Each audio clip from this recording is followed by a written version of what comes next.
Hello everybody, today we will talk about how to fix or how to solve the problem of Discord problem on the application of Temu app. You will click on settings.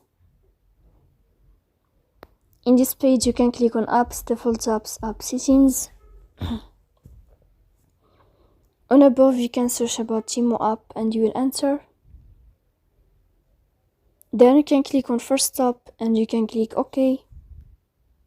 After that you'll enter to the window of storage. Then you can click clear cache.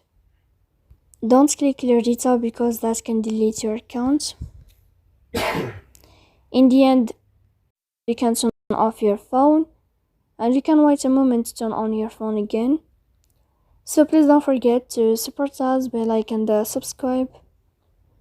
See you next time in another video and thank you for your attention.